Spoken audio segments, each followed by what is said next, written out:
Hi guys, Remy here, welcome back to another video, and today we are doing the vinyl tag for 2021. Now, if you guys have been with me for a while, you would have seen that I did my first vinyl tag back in 2019, and then I did a very belated 2020 tag in around May or June of 2021. Anyway, let's get started. Question number 1. What's a discovery that I made in 2021? And I think the only answer I can really say for me would be Olivia Rodrigo. So here I am with my copy of Sour. It's funny because I can't believe that Olivia Rodrigo has only been releasing her own music since 2021. For me it feels so much longer because I first became aware of her the year before in 2020 because she stars in High School Musical, the series on Disney+. So when I realised, no wait, Driving License came out in January 2021, I was like, oh my god, I swear her music was coming out before that. I swear her Sour singles were coming out much earlier, but they weren't. But yeah, I have to say Olivia, because I did not expect that I was going to really like her music. I didn't think I would be a fan, but I really did end up being a fan because not only is she a fantastic singer and so talented, but her songs do have that relatability that someone in their late teens and early 20s still kind of feel. And you know, she goes through so many different emotions here, obviously mainly about a breakup, but also just feeling like she doesn't fit in, feeling like she's a mess, feeling like she's inferior to other people, and that she'll never be pretty enough or she'll never be good enough. Stuff that I really related to, among many other people related to as well.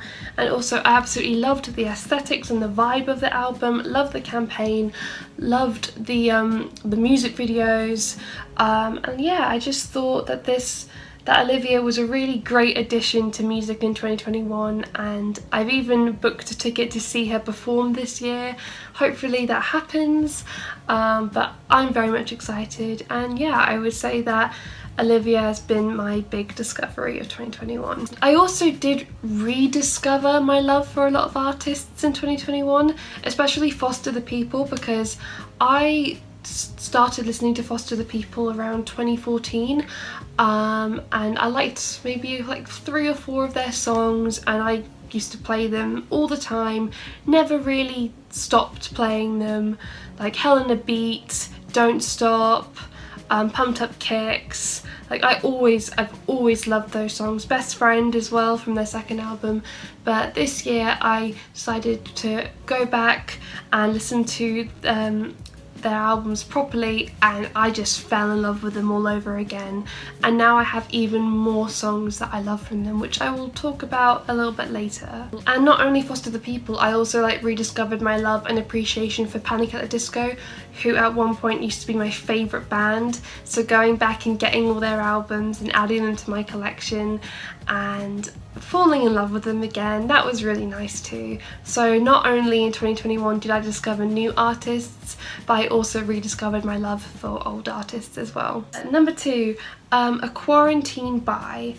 Okay, so for the UK, our last quarantine kind of went from just late December 2020 to early April 2021. So I was still very much in my big David Bowie phase. So the David Bowie album that I've picked out for this question is Scary Monsters and Super Creeps.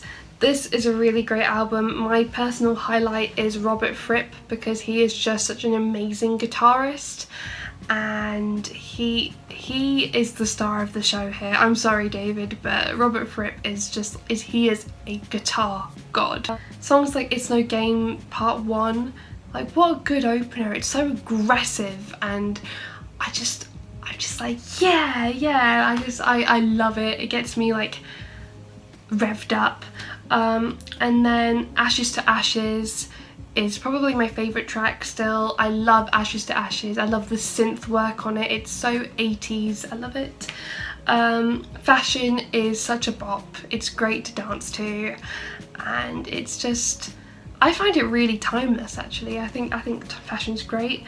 Teenage Wildlife, oh my god, this is where Robert Fripp really shines, and I just think it's great. You know, David does long songs so well, and this is another one of those long songs. But yeah, also I love the art of this album. I think it's so cool, and the back cover even has artwork from previous albums, like that's Heroes, that's Lodger, etc, etc, and I just think great album and a great introduction for David Bowie in the 1980s. Question 3, an LP that you'd like to find in 2022. That's easy because I still haven't found it yet. That would be Stereotypical by Rizzlekicks. I've said this pretty much every time the question is what vinyl do you want to get the most. I need that album. I've loved it for over 10 years now, and I still can't find it. Like, it had a very limited vinyl release, and I did notice on Discogs that someone did purchase it in July, but I was not notified that that album was even on sale, so it must have been a private sale or something. But yeah, I am desperate to get that album. I love Stereotypical so much, so I need it. Also, Back to the Future the musical on vinyl would be amazing. I know that the cast album is coming out in like a month or something, but I don't know if it's coming out on vinyl. I really hope it does, because I need that. I need it to pair up with my other Back to the Future vinyl. But yeah. Question 4, a box set that I picked up in 2021. There's no other answer but Let It Be. This box set is crazy. It has so much content. You know, it has the Glyn Johns version of Get Back. It's got Apple Sessions and Apple Jams. It's got obviously the standard 2021 remix of Let It Be, and then it's even got like the little Let It Be EP, which has like Get Back and different versions across the universe and stuff, and then like a big book to go with it, which is an improvement over the Abbey Road vinyl box set, which didn't have the book, which I felt very cheated of.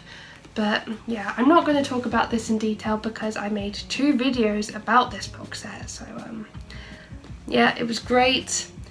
November was a great time to be a Beatles fan because, you know, you had this, you had the documentary, you had the book. Giles Martin and Sam Okell, I think his name is, they did a fantastic job in making the original Let It Be sound so much better. It's actually listenable now, even though I still will always prefer Let It Be naked. I'm sorry, I just do. I wish there was a bit more outtakes on this album. Let It Be will never be my favourite Beatles album, or even in like the top 5 of my favourite Beatles albums, but you know, I'm still very grateful to have this box set, and I'm glad that my Beatles collection is practically completed, so yeah.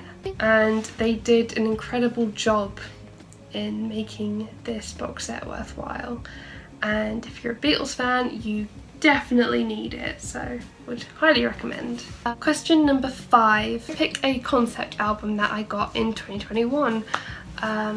So again, another Bowie album. We have Diamond Dogs. I think, apart from Because the Internet, this is the most concept-like album I have. So this album's concept is very much post-apocalyptic.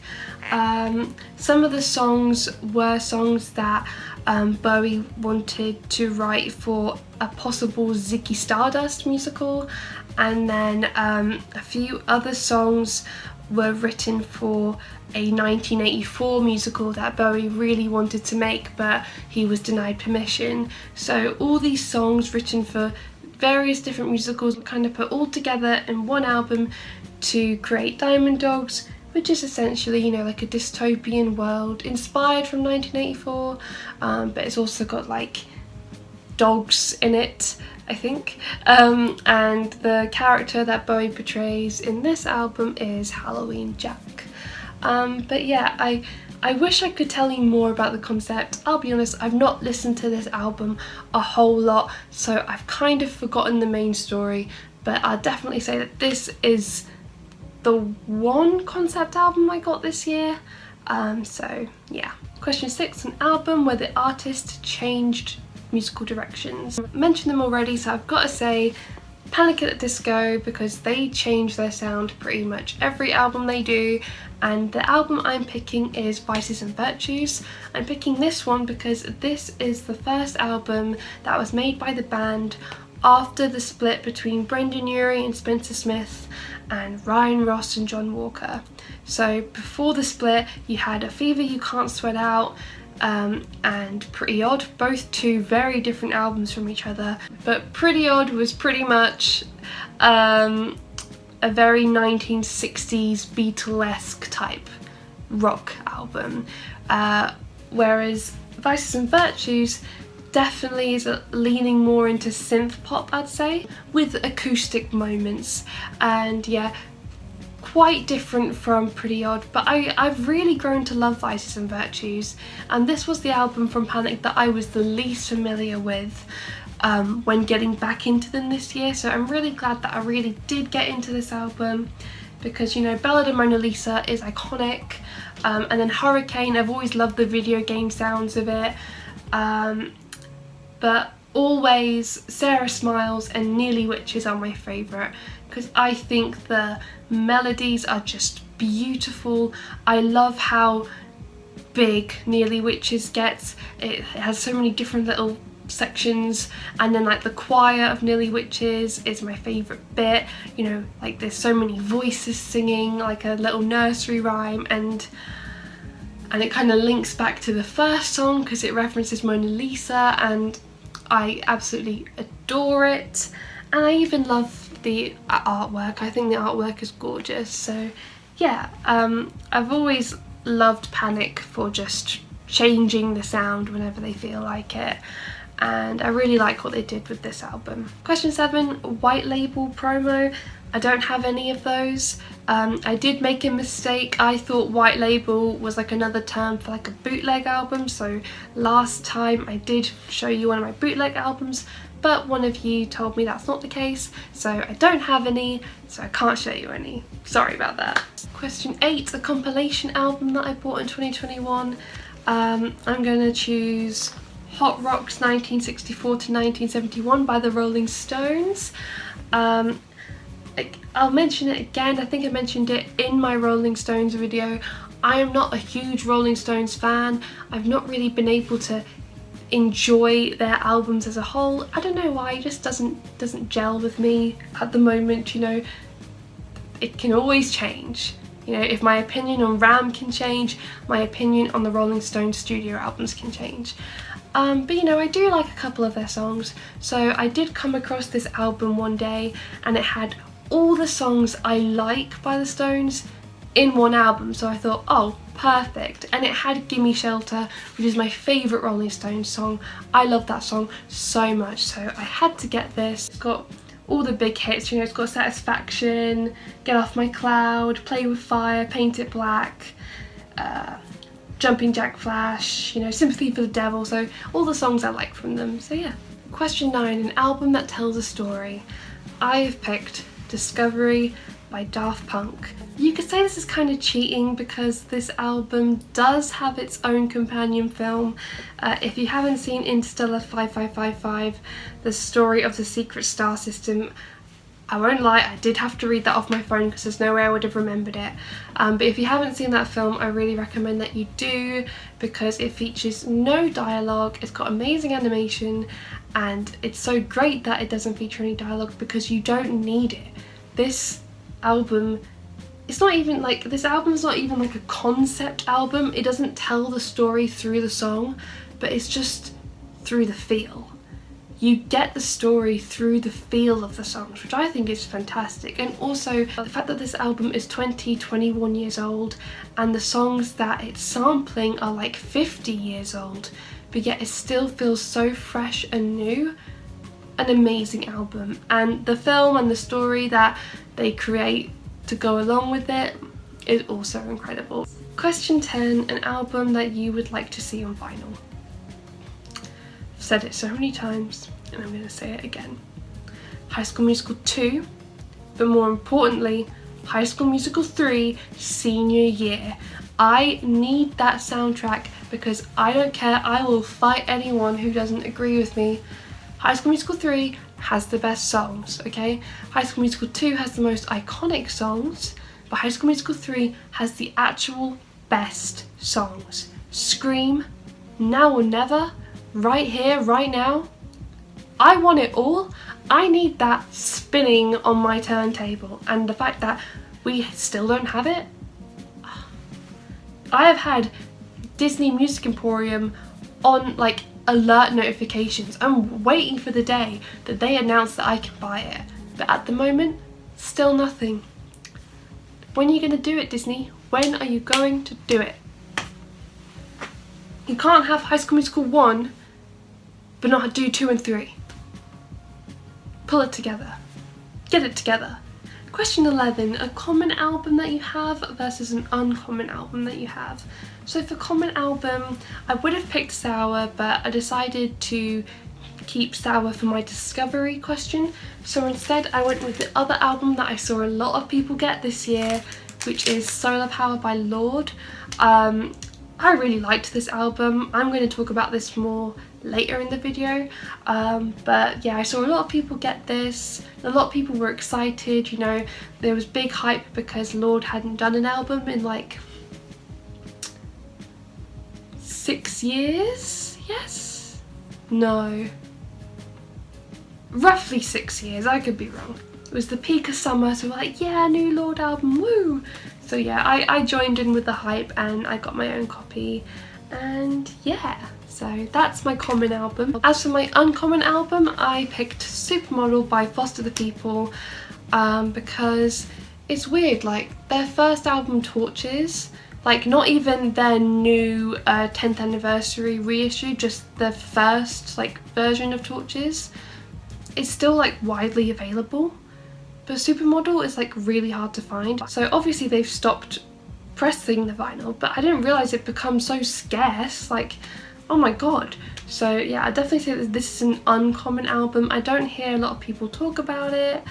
I think this album is great. I still prefer Torches, but my favourite Foster the People song, which is Suedologia Fantastica, is from Supermodel. And that song is absolutely amazing because it's just like this beautiful explosion of synths and guitars and incredible vocals. I honestly feel like I am flying through multicolored space.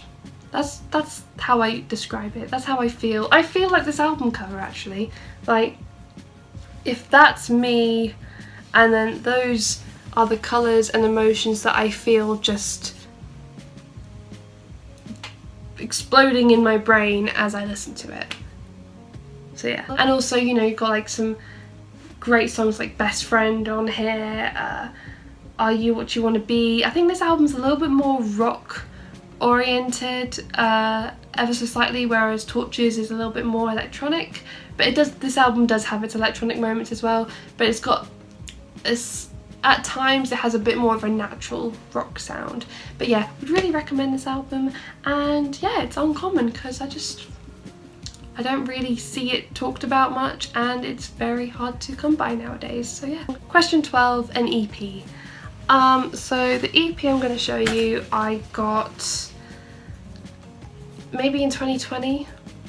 Yes, but I don't have many EPs, so this is what you're getting. It's Justice with DANCE. I love DANCE. The song does not get old for me.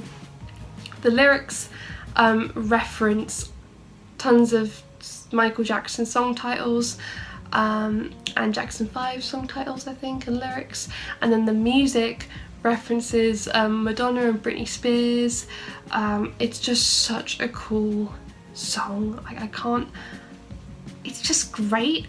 And then track 2 is BAAT, which is like a remix of DANCE, and BAT is so good. Sometimes I prefer BAAT over DANCE, but it's really the mood I'm feeling.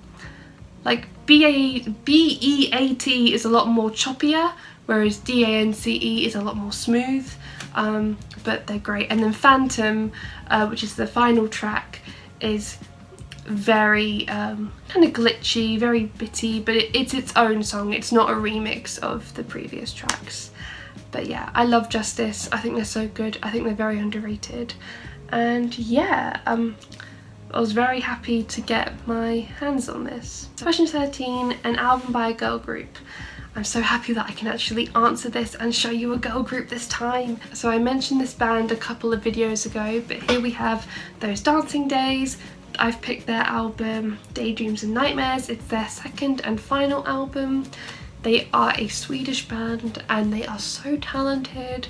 I raved about their vocalist and their drummer and their keyboardist last time, but the whole band is great. Their songs I'll Be Yours, Reaching Forward and Fuck Arias are amazing, and Dream About Me has become a new favourite. Very much late 2000s, early 2010s. Electro indie pop, I'd say, but really great band. And yeah, I wish they were talked about more. I still don't know anyone else who knows this band, so yeah, please give them a little love. Question 14, an album cover I love. So I have picked Lonerism by Tame Impala. This is a photo that Kevin Parker, aka Tame Impala, took when he was living in Paris. He was, I don't know exactly where what that building is, or what park or what area of Paris that is, but essentially he was on one side of the gate, all these people who are just out having a lovely day out, a lovely time in the sun on the other side, and I just think it's gorgeous, you know.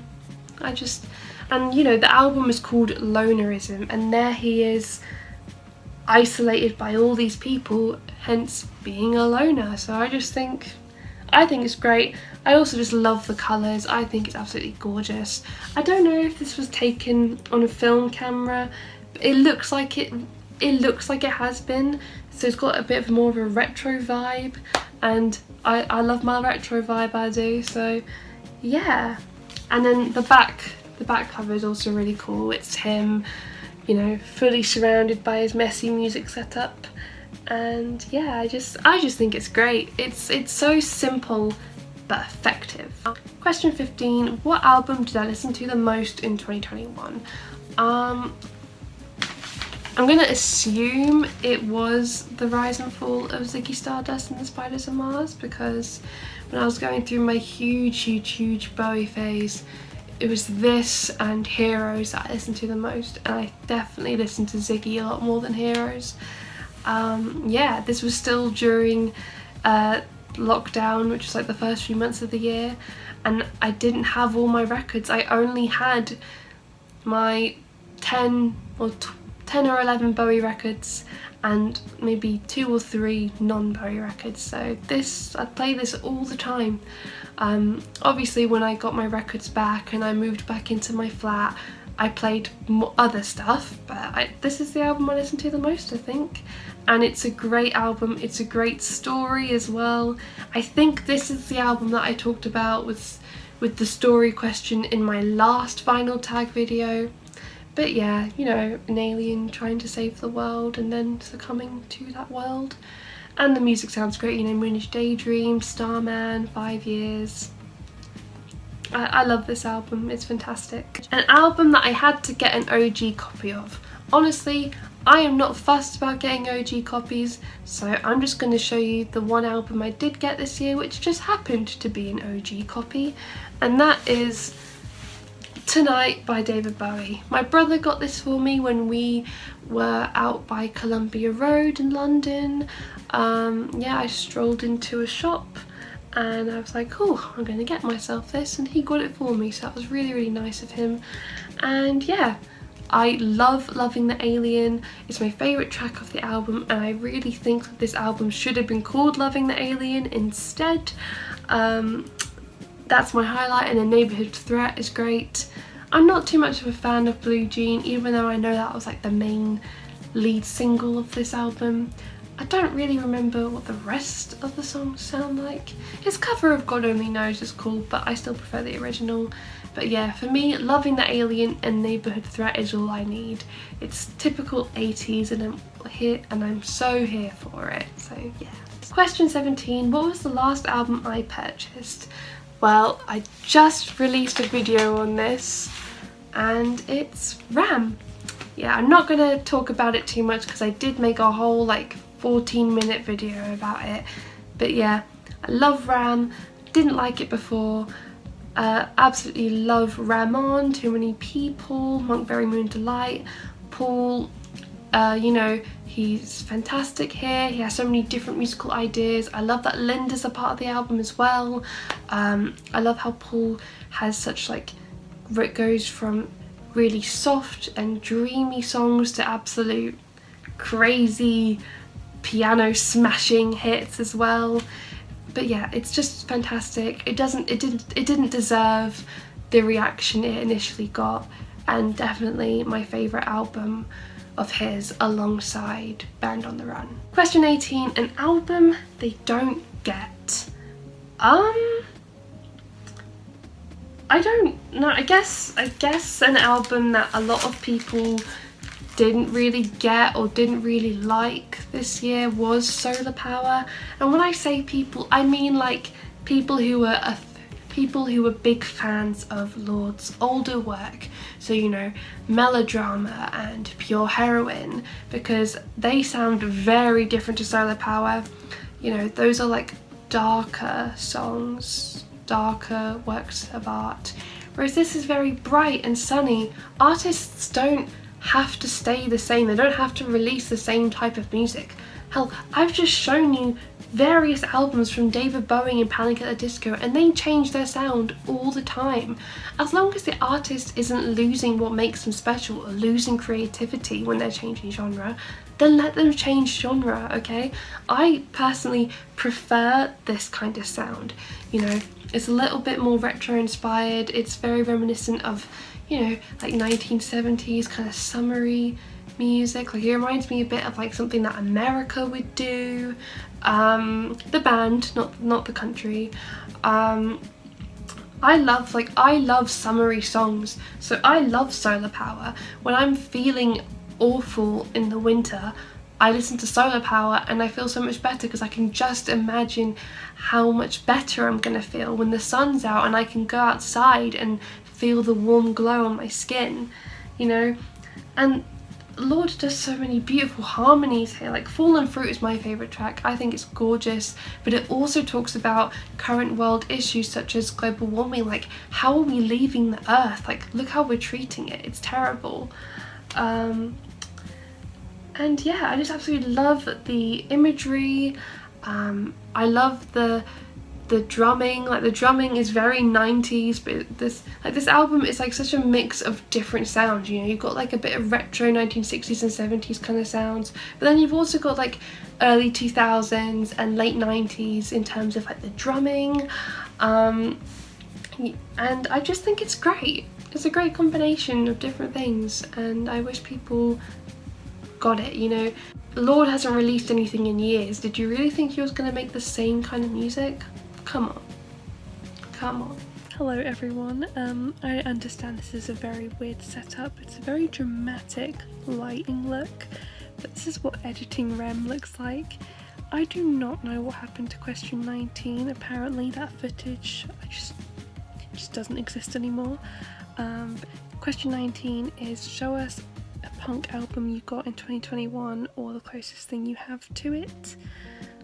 Honestly, I don't even know if it's punk, so please do not get offended if I get the genre wrong. The closest thing I have to punk is my 7-inch single of Love Will Tear Us Apart by Joy Division.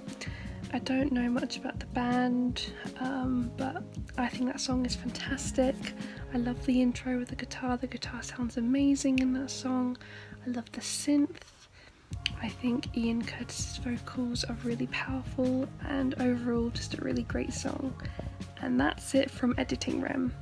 Question 20, your fave reissue 2021. I'm going to have to say the 45th anniversary white vinyl of Station to Station.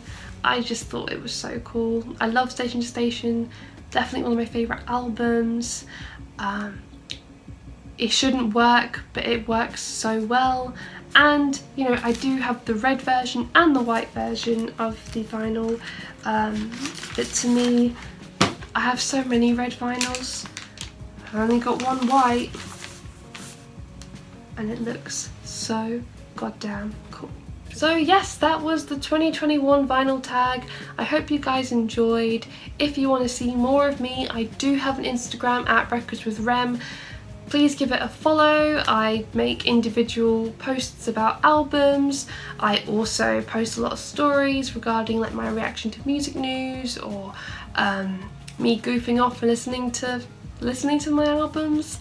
So yeah, give me a follow if you'd like. If you liked what you saw today, feel free to like and subscribe, and I'll see you guys in another video. Bye guys!